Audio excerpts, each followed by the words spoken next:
pongo un poco en contexto. El día de ayer fue en la República Argentina el Día del Periodista y en la licenciatura en Comunicación Social de la Universidad Nacional de Moreno pensamos que era una excelente oportunidad para pensar en alguna actividad que de alguna manera diera inicio a lo que va a ser una semana con diferentes actividades y festejos tanto del departamento como de otras áreas y otras agrupaciones de la universidad. En nuestro caso particular, pensamos, ahora les voy a contar cómo llegamos directo a Guido, pero pensamos en que este universo de actividades arrancara con una actividad que se da en el marco del taller de comunicación gráfica, de la licenciatura en comunicación social, que llevamos adelante con Sole. Cuando me refiero a Sole, hablo de Soledad Viladrich, que está con nosotros, docente de la universidad. Yo soy Alexis Burgos, docente de la universidad también. Pero en el marco del taller pensamos en que era una excelente idea considerar que esta serie de actividades arrancara con un invitado de un medio que para nosotros es, cuya experiencia, ¿no? La experiencia de este medio para nosotros es particularmente interesante, que es Tiempo Argentino. ¿Sí? Nosotros, en la materia del taller de comunicación gráfica, solemos decir que sin lector no hay texto. Y me parece que si hay una experiencia que ha dejado claro en este país en los últimos años que sin lector no hay texto, esa experiencia es la de Tiempo Argentino, ¿sí? Es por eso que originalmente yo contacté a Natalia Florio, a quien aprovecho para agradecer también, y Nati, periodista de Tiempo Argentino, también de otros medios, miembro de la cooperativa Por Más Tiempo. Cuando charlamos, Nati me sugirió que nuestro invitado fuese Guido. Guido Molinari nos acompaña hoy, aprovecho para volver a agradecerle. Guido es miembro de la cooperativa Por Más Tiempo y periodista de Tiempo Argentino. En el marco de la cooperativa trabaja en el sector comercial. Luego le voy a dar el espacio para que él pueda presentar con precisión las características de la organización. Saludo a todos nuevamente, invito a todos, en la medida de sus posibilidades, a apagar las cámaras y los micrófonos con el único objetivo de mantener la fluidez en la comunicación. ¿Sí? Brevemente expongo cuál es nuestra propuesta para el día de hoy.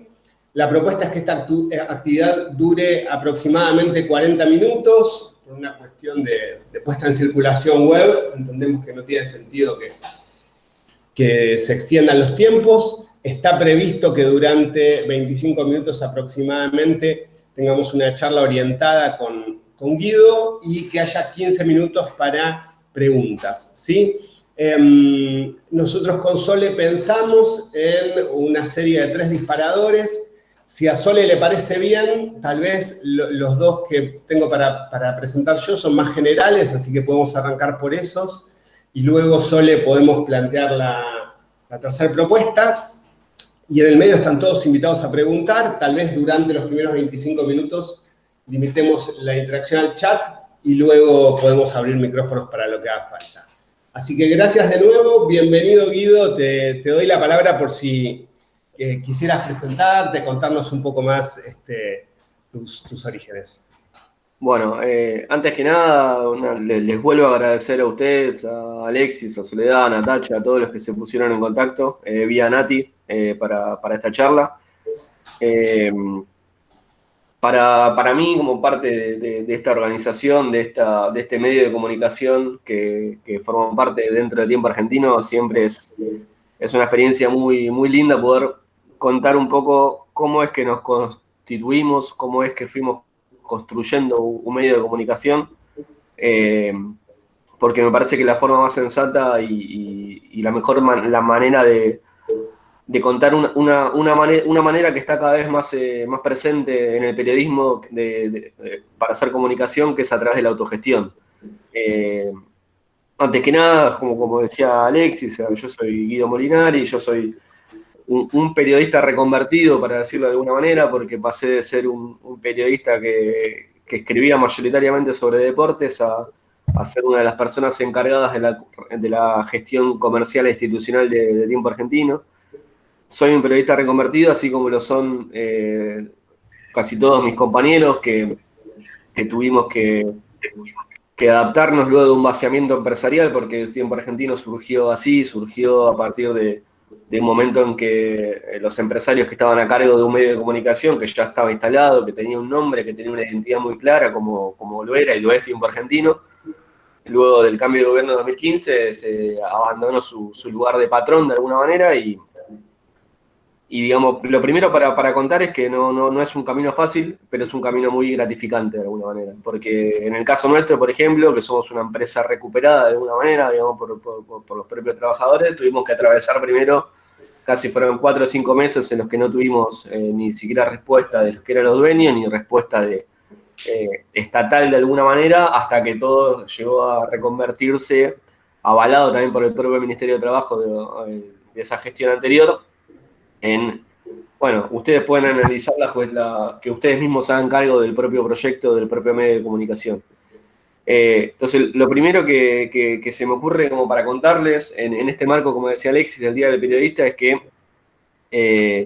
alentarlos de alguna manera que existen cada vez más maneras diferentes, digamos, de ejercer el periodismo y de entender lo que es la comunicación. Nosotros nos reconvertimos, nosotros tuvimos que adaptar todo un área comercial, un área administrativa, un área de recursos humanos, que las personas que antes eran encargadas de los secretarios de redacción tengan que entender que de alguna manera esta nueva forma de entender la comunicación tiene que ver también con que los primeros años van a ser muy duros en cuanto a cuestión económica, en cuanto a asimilar que vos tenés que cerrar el diario todos los sábados a la noche, pero también tenemos que hacer un festival para juntar plata y tenés que hacer choripanes para todo. En el sentido más amplio de lo que es la autogestión y un medio de comunicación, creo que, y enmarcado en esto, como decía vos, del Día del Periodista, lo primero que tengo para decir es que es una experiencia enriquecedora, divertida y que lleva mucho tiempo. En el caso nuestro, cumplimos en abril 4 años como medio autogestionado, y la verdad que en lo personal, por lo menos, es una experiencia que disfruto mucho, ¿sí? Nos dio la posibilidad de sentirnos mucho más que simples periodistas, sin menospreciar el simple periodista, ¿sí? Sin menospreciar el sentido de escribir una nota, editarla, sacar fotos, editar, etcétera. Tener la posibilidad de sentirnos realmente cargo nosotros mismos de todo lo que pasa con el medio, y eso no es menor. O sea, en el caso nuestro de Tiempo Argentino, nosotros somos los propios redactores, los propios editores, los propios administrativos. Nosotros tenemos un eslogan que es dueños de nuestras palabras, y es realmente así, porque estrictamente todo lo que hacemos depende exclusivamente de nosotros, y eso creo que nos dio, digamos, el marco para la cuestión de crecimiento, digamos. Nosotros empezamos esto con un medio que fue de los primeros conflictos de la era macrista, fue una cosa que generó cierto boom que también nos ayudó a impulsarnos a nosotros, a hacer visible el reclamo y a empezar quizás con una vara que un poco más diferente, porque ya era un medio más o menos conocido y que salimos a la calle luego del el momento fundacional nuestro fue, por ejemplo, el 24 de marzo de 2016, que justamente lo que decidimos hacer es ir a la Plaza de Mayo por los 40 años, digamos, del golpe de Estado, con 10 gazebos alrededor de la Plaza de Mayo, y en la que decidimos imprimir un pequeño diario que tenía 8 páginas, no era muy grande, pero en lo que justamente queríamos mostrar cuál iba a ser la política de derechos humanos del macrismo que recién asumía, siendo de alguna manera ocupando ese rol que llegamos a ocupar de medio de los pocos que podían llegar a tener una mirada quizás diferente. Y luego de ese contacto, luego de sentir realmente a la gente cerca, porque eso no era menor, vos decías que que no recuerdo exactamente cuál es la frase fundacional del proyecto de la cátedra, pero sí, sin lector no hay texto. Exacto, sin lector no hay texto y sin nadie que compre tu proyecto tampoco puede funcionar, no puede ser sostenible ni sustentable. Entonces, ese día nosotros en esa Plaza de Mayo, que por suerte estaba colmada de gente, porque era una cuestión de marcar la cancha de antemano, recuerden que estuvo cerca de pasar un 2x1, un montón de cuestiones relacionadas a la política quizás de gestión del gobierno pasado. Nosotros con esos 10 gaseos imprimimos 35.000 ejemplares, ¿sí? Dijimos, apostamos todo a eso porque dijimos, este es nuestro lugar, volvimos a la gente nos iba a ver y iba a mostrar, los agotamos y con ese capital inicial dijimos, bueno, tenemos por lo menos para comprar un poco de papel y ver qué pasa con este proyecto de autogestión. Por suerte, digamos, esa compra de papel que pudimos comprar para 4 números, la rueda empezó a girar, empezamos a organizarnos, y sobre todo una de las cuestiones centrales creo que de tiempo es esta cuestión de la propia organización que nos dimos. Poder entender y asimilar que para que funcione esto tenemos que tener a alguien que piense en nuevos proyectos en cuanto a lo periodístico, tenemos que tener gente a cargo del contacto con organizaciones, con sindicatos, con empresas, con el Estado para conseguir publicidades, y sobre todo una cuestión central de lo que fue el crecimiento de tiempo fue que creamos de alguna manera un modelo de negocio nuevo que luego se fue replicando a lo largo de un montón de medios y por parte de lo que es la coyuntura, que esto empezó en Europa, pasó a Estados Unidos y después llegó a América, que es el modelo de negocios relacionado con la asociación, las suscripciones y la propia gente que banque los propios proyectos. En ese camino estamos. El Día del Periodista para nosotros no es un día más, es una cuestión que tiene mucha simbología, que es muy lindo, y que de hecho lo volcamos todo eso en lo que fue, por ejemplo, la edición en papel de ayer, en la que sacamos un suplemento de 8 páginas, primero enmarcándolo en la coyuntura, porque Tiempo Argentino no es ajeno a las noticias que pasaron últimamente, la cuestión de que tenemos 4 periodistas que fueron espiados por el conflicto que surgió ahora a partir de la AFI. Periodistas, digamos, que encima tenían responsabilidad en cuanto a productos, digamos, no es que eran, digamos, quizás que, bueno, queremos saber qué pasa en Tiempo Argentino, sino que fue más o menos buscado. Y luego que decidimos, nosotros en el 2017, 2018, en conjunto con muchos medios del interior e incluso de algunos de la región, como La Diaria en Uruguay, creamos la red nacional de medios recuperados, autogestionados, y en la que tratamos de buscar con ellos primero mostrar que hay otra forma posible de hacer la comunicación, mostrar lo que es bien federal, que no es algo que muchas veces nosotros los que estamos en Buenos Aires, que mostramos que generalmente lo que sucede en Buenos Aires, incluso ahora en la pandemia, donde nosotros somos quizás los más afectados, entre comillas, pero digamos que hay un país que, digamos, que está de a poco saliendo. Y luego para mostrarlo lo pudimos hacer con un convenio con una federación alemana, que es la Friedrich Schäfer, que nos logró, digamos, de alguna manera financiar que este mismo proyecto pueda ser publicado en todos esos diarios de la región, en el que buscamos, bueno, cómo es que se está viviendo la pandemia en el resto de todas las provincias de Argentina, cómo se maneja en relación a la comunicación, cómo hacen los medios para poder seguir publicando lo que hacen, saliendo a la calle, etcétera. Bueno, tratar de contarlo y avanzando en ese sentido.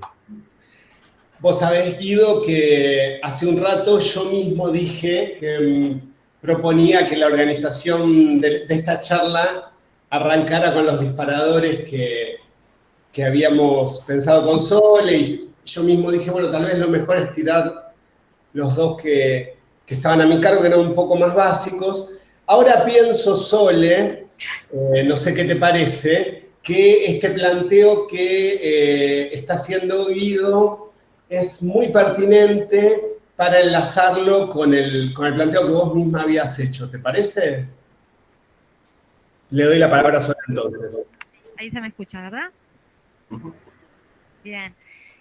Sí, yo también lo creía pertinente porque vos sabés que cuando empezamos a pensar la charla con Alexis, le comentaba que no puedo dejar de asociar la experiencia de Tiempo Argentino con otros conflictos gremiales que antecedieron, y ahora que te escucho mucho más todavía, y estoy pensando específicamente en Crítica de la Argentina, que para quienes por ahí no saben mucho qué ocurrió, también tuvieron que enfrentar diferentes avatares patronales entre el 2009 y 2010, que, bueno, básicamente inicia con el despido de 5 trabajadores en fotografía, pero que luego se hace muy evidente lo que estaba sucediendo con la salida de su director, de Jorge Lanata, en abril del 2009, y se hace cargo del sector comercial y financiero Antonio Mata, que es quien anuncia el congelamiento de los salarios, y un año después el cese del pago de los salarios y el cierre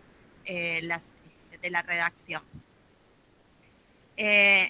En ese sentido, a mí me parece que, bueno, las medidas de fuerza tomadas por los y las trabajadoras en ese momento pasa de ser movilizaciones al Ministerio de Trabajo para hacer la toma de la redacción ante las amenazas de los desalojos, y 2 meses después de esas tomas sucede un gran acto, justamente el 7 de junio del 2010, hace exactamente 10 años, conmemorando el Día del Periodista. Y ahí me parece que sucede algo muy llamativo de aquel momento, que es básicamente la fuerza que se genera a partir de que otras comisiones internas de otras redacciones de otros diarios empiezan a tener el apoyo, o empiezan a dar ese apoyo a esta lucha de crítica de la Argentina, y empiezan ese mismo día, en ese acto, presentan el primer número de crítica de los trabajadores, ¿no? Que también tenía muy poquitas hojas, pero que apuntaba un poco no solo a la reorganización económica de los trabajadores para autosustentarse y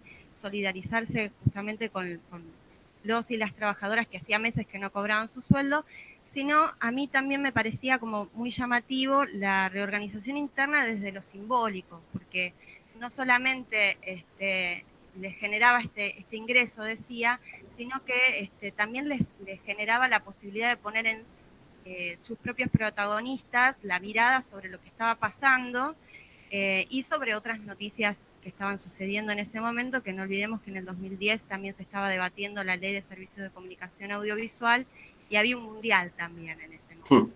Sí. Entonces, a mí me parece que, o me pregunto, cuánto de toda esa experiencia, porque además toda esta historia finaliza lamentablemente con, después del tercer número de crítica de los trabajadores, con la presentación de la convocatoria de acreedores por parte de Antonio Mata, que como ya había hecho con Aerolíneas Argentinas, deja en la calle en esa oportunidad a 190 familias. Me pregunto cuánto de esto, en ese momento surge tiempo además, ¿no? Y muchos de esos trabajadores de crítica de la Argentina se incorporan después a diferentes empresas del Grupo 23. ¿Cuánto de esta experiencia previa fue para ustedes importante o base para la organización de su propia estrategia? Y también en esta reconversión digamos, desde el lugar simbólico, ¿no? De producir su propio diario por más tiempo, y esta unión o no con otros trabajadores de otras redacciones, tal vez cooperativistas también. Estoy pensando en el Encuentro Nacional de Diarios Recuperados, que estaría bueno que también nos cuentes esta experiencia. Que te doy la palabra. Dale, buenísimo. Bueno, me gustó mucho tu intervención, Sole, está buena para enmarcarlo también todo esto que fue sucediendo. Primero que nada, nosotros siempre, digamos, entre los periodistas y entre todos los que vamos haciendo comunicación hay ciertas frases que tenemos como que repetimos y que creo que son siempre atinadas para entender los contextos. Y el contexto principal es que entre trabajadores no hay grieta, no existe la grieta entre trabajadores de prensa. Es decir, que algunos que pueden leer Tiempo Argentino quizás no les puede caer mal Clarín, pero nunca vamos a encontrar una grieta exacta y certera y de maldad entre un trabajador de Raso que agarra un cable de Clarín y un trabajador de Tiempo Argentino, de Página 12 o del Destape o de lo que sea. Porque eso es central para entender la esencia, digamos, de un comunicador de prensa, que es un trabajador, ¿sí? Que es un trabajador como podría ser de cualquier otro oficio, pero que decide optar por el periodismo. Y eso se ve clarísimo, pero clarísimo en cada uno de los conflictos gremiales que existen en prensa. a partir de todo lo que vos mencionabas, Sole, de la cuestión del conflicto de crítica y demás, empieza a surgir en Argentina, por ejemplo, el CIPREVA, que es el Sindicato de Prensa de Buenos Aires. El que aún hoy, digamos, tiene la homologación para discutir paritarias y por un montón de cuestiones más, es la Unión de Trabajadores de Prensa de Buenos Aires, que es la UTPA, que en los últimos años realmente ya no tiene la legitimidad y la representación en las redacciones entre los trabajadores, justamente porque el sindicato, digamos, que terminó asumiendo todo ese tipo de cuestiones y ponerse de frente junto con los trabajadores de estos conflictos fue el CIPREVA, que empezó a surgir a partir de estos conflictos. Claro que sí, claro que las experiencias de lo que pasó en Crítica, que no solo eso, que muchos trabajadores formaron parte, sino que el director periodístico que comandó toda la cuestión de tiempo en conjunto con Roberto Caballero fue Gustavo Cirelli, que Gustavo era uno de los secretarios de Crítica, y así como pasaron eso, en el medio del conflicto, digamos, la decisión inicial de ese momento, porque yo siempre separo, una cosa son los empresarios hijos de puta que nos cagaron a nosotros, y otra cosa era la cuestión, los directores periodísticos que llevaban adelante una identidad del medio. Es muy diferente, digamos, el que tuvo la decisión de cambiar el gobierno, nos vamos, que el que quería llevar adelante un medio. O sea, nosotros, parte de lo que somos hoy como autogestión, como medio de los trabajadores, en el sentido de apuntado siempre a la información en los derechos de los trabajadores, en cómo tratar de buscar información que sea certera para el trabajador de clase media, de clase baja, que entienda, digamos, lo que está sucediendo. Hay una gran diferencia entre el que decide dejar de funcionar en el medio que del que quería proponer ciertas cuestiones periodísticas. Y todas estas cuestiones de crítica a nosotros, en ese trayecto desde diciembre de 2015 hasta abril del 2016, que nos constituimos legalmente como una cooperativa, nosotros nos quedamos en la redacción de alguna manera, así como fue el caso de Crítica, nosotros nos quedamos por propio pedido hasta del Ministerio de Trabajo. Dijeron, o sea, a ustedes no les queda otra que hacer eso.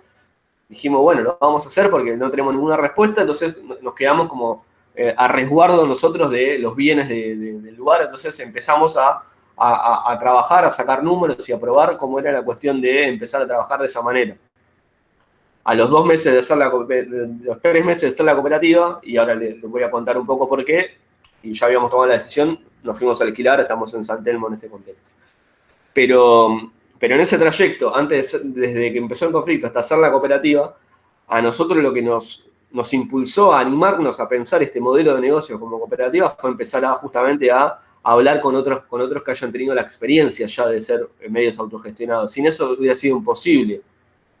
A nosotros ha venido gente, o sea, los primeros que vinieron y los que nos pusieron en la cabeza esto, que ustedes tienen que hacer esto, fueron la gente de La Vaca, que es una cooperativa que existe desde el 2001, que tiene una revista mensual que se llama Muy, que tiene un montón de talleres, tiene una propia cátedra de comunicación y un montón de cosas más, que son de alguna manera referentes porque son los que llevan mucho tiempo, digamos, en este camino y que siempre defendieron, sacaron libros y hicieron un montón de cosas. Ellos nos dijeron desde el primer momento, dijeron, este conflicto no se va a solucionar, a ustedes no le van a pagar lo que les den, ustedes tienen que hacerse cargo de lo que sucede. Imagínense la situación, porque nosotros éramos o sea, éramos, como decía Sole, éramos parte de un grupo, que era el Grupo 23, que tenía Tiempo Argentino, la revista 23, tenía CN23, tenía un montón de medios de comunicación que todos tuvieron la misma suerte que nosotros, digamos, ninguno, digamos, quedó en pie por decisión del empresario que se fue, digamos. Y éramos una redacción muy grande, que éramos cerca de 120, porque el diario salía todos los días, teníamos un montón de productos, revistas, etc. Y muy diferente en cuestiones etarias, en cuestiones de un montón de cuestiones, que era muy difícil, digamos. Yo en ese momento, cuando yo entré al diario en el 2012, o sea, estoy desde la cuestión desde que era empresa normal. Yo tuve la suerte de entrar con 21 años, para mí era una cosa, un desafío, había mandado un par de colaboraciones, me llegó como la oportunidad cuando se abrió, que era el Gráfico Diario, que era el suplemento de deportes que tenía Tiempo. Y la verdad que para mí era un golazo, me había terminado de recibir en TEA, estaba cursando en la facultad, lo que sea, y bueno, arranqué. Pero así como estaba yo, había gente que tenía 60 y pico, 70, 50, 40, o sea, mi única experiencia con la autogestión era, teníamos una revista con un grupo de compañeros que surgieron del secundario, del centro de estudiantes, todo ese tipo de cuestiones, y empezamos una revista que tuvo bastante rebote, digamos, un poquito, pero era una cuestión que no era más porque teníamos ganas de hacerlo que por otra cosa. No sabía exactamente cómo era esto de la autogestión, de hacernos cargos estrictamente de todo lo que suceda, de los sueldos, del financiamiento, de que no quiebre la empresa, de pagar alquiler, de pagar seguros, o sea, un montón de cosas que, bueno, ¿cómo era esto? Bueno, empezaron a venir un montón de referentes de la autogestión y de referentes de la vida cotidiana. O sea, vino Osvaldo Bayer y nos dijo en la cara a nosotros que lo que podíamos hacer nosotros era hacernos cargo de un medio, hacer un medio que está a disposición de la gente, que no existen esos medios. Entonces, empezamos a tener como ciertos mensajes que nos dijeron, bueno, esto va a costar, pero puede ser una salida, y además que no teníamos otra, porque nosotros estamos en todas las vías legales, presentamos todo lo posible para tratar de cobrar lo que nos corresponde, que nunca nos pagaron, pero sabemos cómo funciona un poco la justicia argentina, así que avanzamos con eso.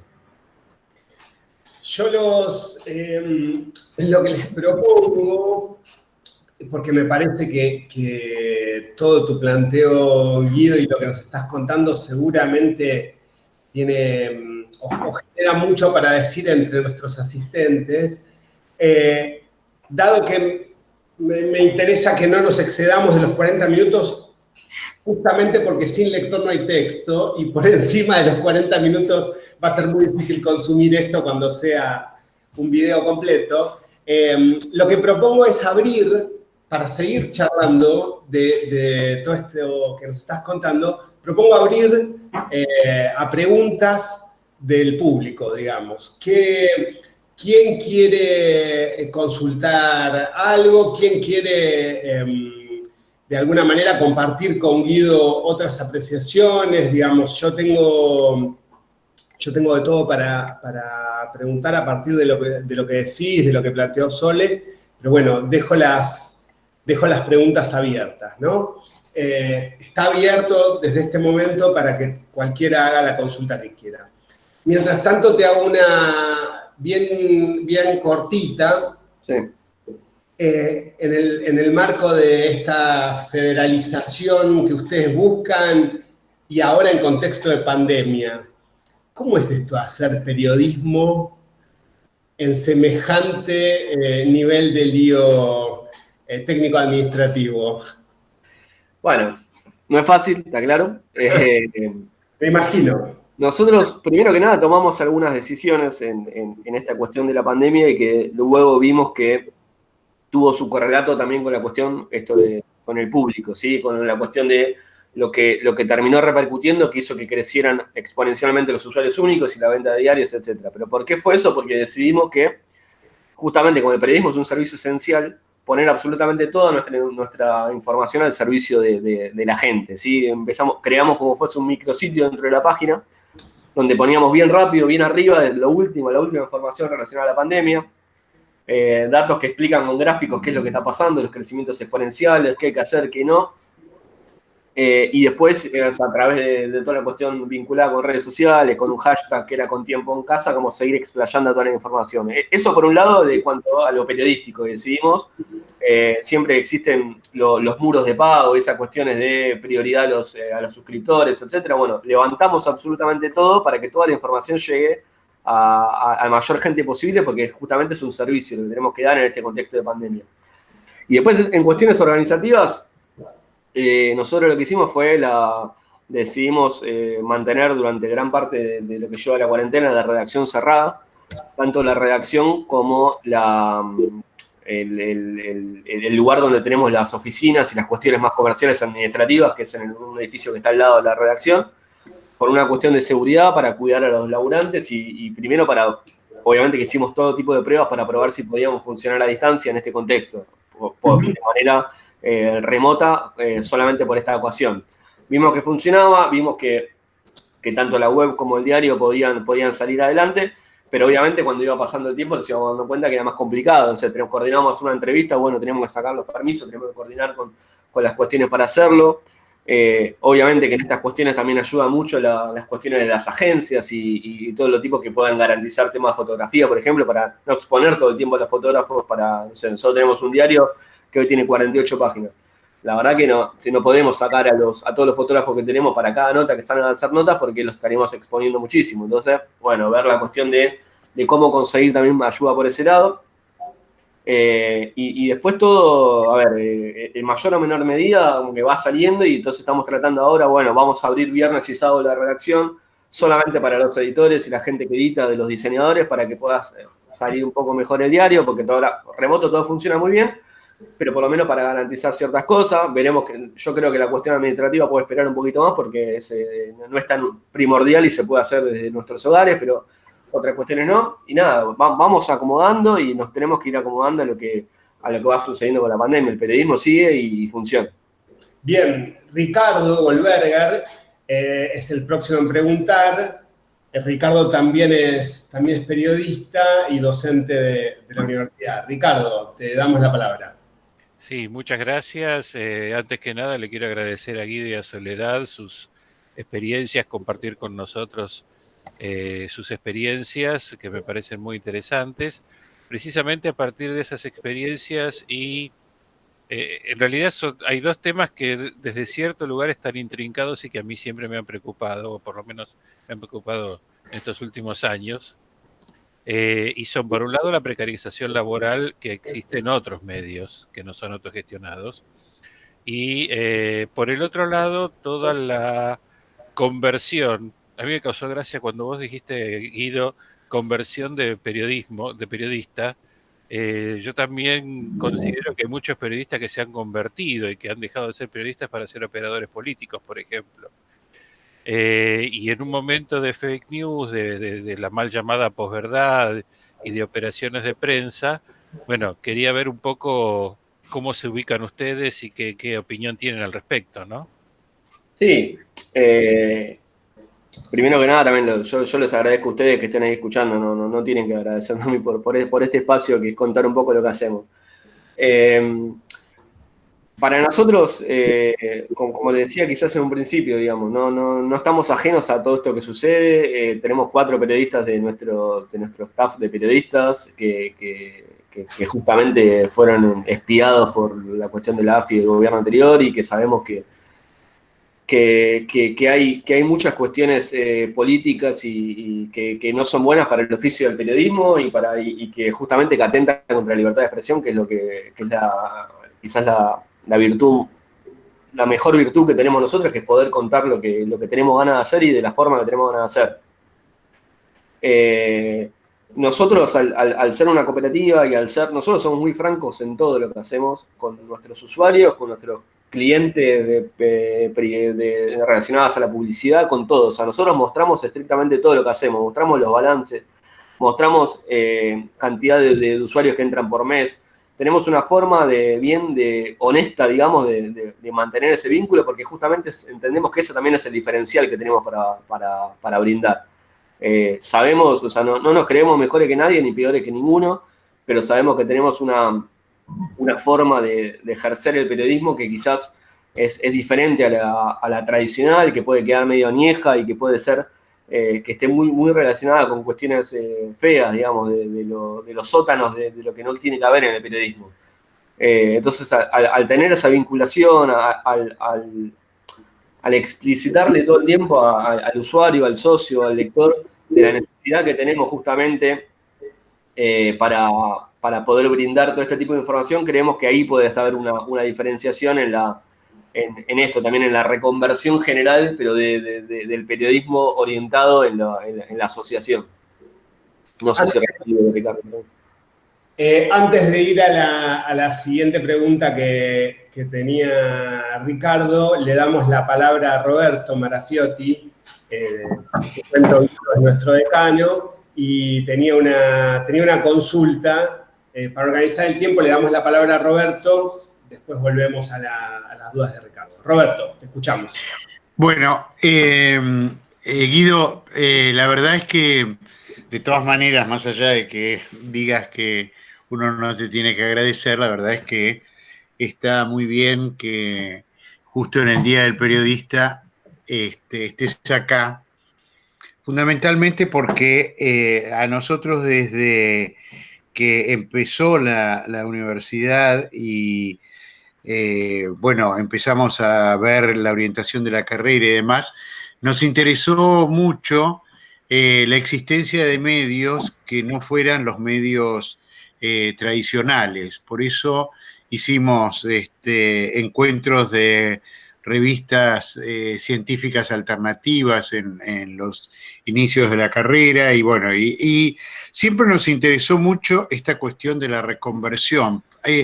Pensando en lo que han hecho ustedes, en un sentido tiene que ver con una situación global, digamos, que el periodismo se ha ido convirtiendo, y digamos, si uno tuviera que apoyar a todos los emprendimientos que hay, tanto a nivel nacional como a nivel internacional, bueno, uno lo que haría sería, digamos, empezar a repartir puchitos por todos lados, y bueno, es infinita la cantidad de medios que existen, y que hay muchos medios que tienen muy buena calidad.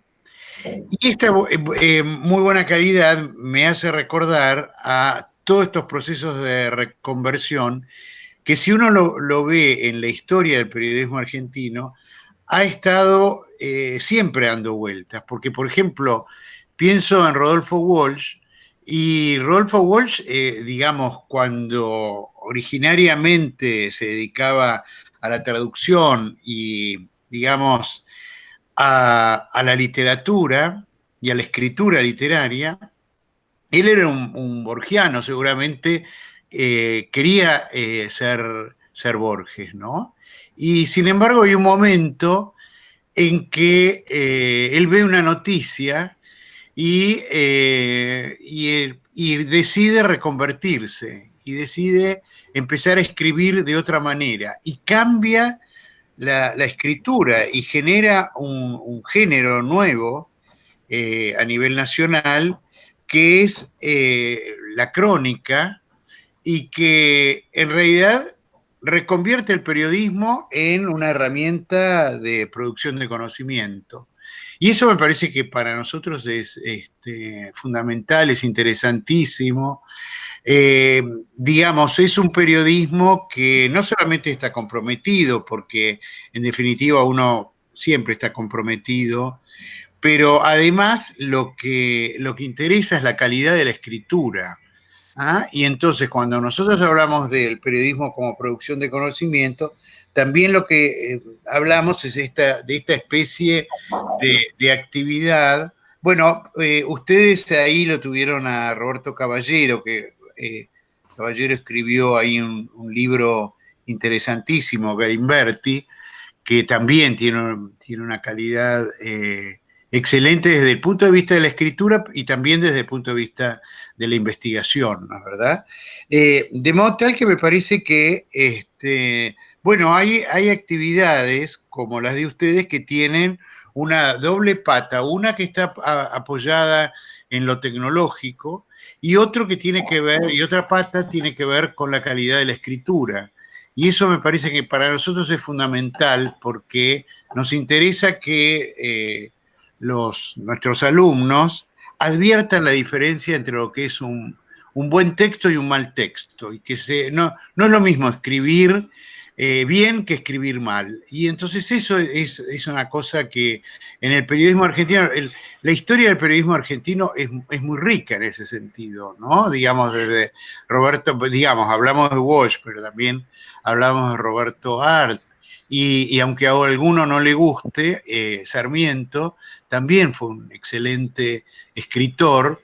Y bueno, y han hecho política, y los periodistas, lo bueno que tenemos entre nosotros es que los periodistas además hacen política, y a algunos les ha ido muy bien, como el caso de Sarmiento, y después hay otros que no pueden escribir, digamos, dos frases seguidas. Imagínense esto que decimos, cómo hubiese gestionado Macri la pandemia. Bueno, si no podía hablar 5 frases seguidas, bueno, eso es una limitación. Bueno, esto es lo que les quería decir. Te vuelvo a agradecer muchísimo. Siempre estamos muy atentos respecto a todo lo que son las producciones alternativas. Alexis nombró La Vaca, Mu, pero por supuesto Tiempo siempre lo hemos seguido. Y bueno, estamos en la misma orientación y me encanta que estés acá y te agradezco muchísimo, aunque vos no lo tomes en cuenta. Para mí es muy importante que estés. ¿Ah? Muchas gracias, Guido. Muchas gracias, Roberto, por los comentarios. Y aprovecho para contestarte, mezclando un poco una de las preguntas que dijo Ricardo, que me di cuenta que no contesté, que tenía que ver con el tema de la precarización laboral y con todo ese tipo de cuestiones. Nosotros tenemos una forma de laburar en la que, primero que nada, Tiempo, desde el 2010 que surgió, fue uno de los pocos medios que seguía defendiendo y sigue defendiendo el rol de los correctores. ¿Sí? Ustedes no sé si sabrán, pero los medios tradicionales, en Clarín, en La Nación, en Crónica, con el paso del tiempo, a los primeros que volaban eran los fotógrafos y los correctores entre los trabajadores. ¿Por qué? Porque decían, no, con el trabajo del editor ya funcionaba. No, nosotros seguimos manteniendo en nuestra cotidianeidad de la web y del papel, reivindicamos esas cuestiones porque justamente es uno de los trabajos fundamentales que es que sea un producto de calidad. O sea, seguimos manteniendo reuniones diarias y semanales de sumario, reuniones de contenido, tratando de ir cambiando las cuestiones de los contenidos para que cada vez sea un producto más ayornado a lo que es la actualidad y más pendiente de lo que quieren nuestros usuarios y de lo que es la identidad del medio. O sea, nosotros salimos a la calle, ahí como les dije, el 24 de marzo de 2016, con un producto sobre los 10 puntos sobre los derechos humanos en los que intentaba avanzar el macrismo. ¿Por qué lo hicimos? Porque es parte de lo que pensamos los trabajadores como parte del medio y porque es parte de la identidad de nuestro medio. O sea, no hay forma de entender a Tiempo Argentino sin entender que es un medio orientado en la defensa de los derechos humanos, en la defensa de los trabajadores, en la defensa de la economía popular y un montón de cuestiones más relacionadas a lo social. Entonces, todo eso tiene que ver y la forma que tenemos de llevar adelante también está relacionado a eso. Nosotros somos un staff entre las cuestiones periodísticas, administrativas y en general, que somos casi 80 personas. Es complicado llevar 80 sueldos, o manejar todo cuestiones para tanta gente. Sabemos que hoy por hoy no tenemos los sueldos que deberíamos tener para vivir en todas las cuestiones que estamos llevando adelante en nuestro país, pero por ejemplo tenemos unas cuestiones que son básicas para entender toda la cuestión relacionada al futuro del medio. Por ejemplo, si nosotros pedimos una colaboración, hoy en cualquier periodista que quiera hacer una colaboración en un medio, te dice, no, te la pagamos a 90, 120 días. Y en este país, 3, 4 meses de diferencia, te puede surgir que una nota quizás que te convenía, después no te conviene más. Entonces, pese a que nos cuesta y que lo que significa, nosotros tratamos de pagar a las 2 semanas a la persona que hace una nota porque entendemos que eso es una forma también de reivindicar su trabajo y el valor agregado que le está dando al medio. Buscamos todo el tiempo eso, que no sea alguien que está explotado por su trabajo, sino que haya una reconversión general de todos, y en el sentido más global de medios, ¿sí? Desde lo periodístico hasta lo administrativo, que estemos siempre a disposición de la gente que labura. Tratamos también de, si generamos algún convenio con alguna universidad o con alguien para que pueda hacer alguna pasantía, que no sea una pasantía explotadora, sino una pasantía que sea relacionada con la experiencia y que también sea una cuestión que le sirva a cada una de las personas, porque entendemos que esa es la mejor manera que tenemos, porque conocemos cómo viene funcionando en el resto de los medios. Entonces, sabemos el rol que ocupamos y entendemos que el periodismo tiene que ser completamente, digamos, partícipe y tener una mirada bien clara, y creo que a raíz de cada una de las editoriales y de los contenidos que hacemos lo demostramos. Y nada, tratamos de que esta voz de todo lo que significa Tiempo Argentino lleve a cabeza a más gente, porque lo que necesitamos es que se multipliquen este tipo de voces y que aparezcan cada vez más medios parecidos al nuestro, porque es la mejor manera que tenemos de combatir a lo que vemos habitualmente en la comunicación. Sí, definitivamente. Yo les agradezco a todos, llevamos 45 minutos exactos. Así que incluso nos hemos dado un changüí del 10%, para ponernos numéricos. Les propongo saludarlos y hacer un corte aquí con el único objetivo, una vez más, de que este contenido luego pueda ser puesto en circulación de una manera favorable. Guido, yo aprovecho para volver a agradecerte tanto a vos como a todos los trabajadores de la cooperativa por más tiempo. Le vuelvo a agradecer a Pablo Penela, a la Dirección de Comunicación Institucional, a Natacha Misiak, y por supuesto a todos quienes han participado de esta charla. Quedan mil cosas por decir. A mí la verdad es que me parece que tanto en cuanto volvamos a las aulas, como probablemente más adelante en el próximo cuatrimestre podemos volver a encontrarnos y seguramente hay muchísimas cosas de las que seguir charlando, ¿sí? Así que te agradezco mucho. Va mi saludo para todos los cooperativistas desde luego y para todos nuestros asistentes. Gracias, muchas gracias para todos. Yo en lo particular les vuelvo a agradecer por la oportunidad y porque es muy bueno que desde la universidad pública se pueda realizar este tipo de acciones. Como decís vos, durante la pandemia, cuando ya estemos fuera de la pandemia, que sepan que también estamos a disposición para pensar cosas en conjunto, para un montón de cuestiones que tengan que ver con poder unir experiencias y para poder llevar este tipo de experiencias a la mayor cantidad de gente posible. Simplemente lo mismo que decimos siempre, no es algo que estamos diciendo que esta es la fórmula mágica, sino es simplemente contar una experiencia que para gente que está estudiando periodismo creo que sirve para animarse a pensar y para animarse a proponer nuevos proyectos. Así que ustedes saben, estoy a disposición para lo que necesiten y yo les vuelvo a agradecer a ustedes. Gracias, Guido. Gracias. Y bueno, saludos a todos. Hasta aquí hemos llegado por hoy. Sí, van llegando ahí todos los mensajes de agradecimiento también de los asistentes. Buenas tardes, buen día para todos. Nos vemos. Gracias. Chao.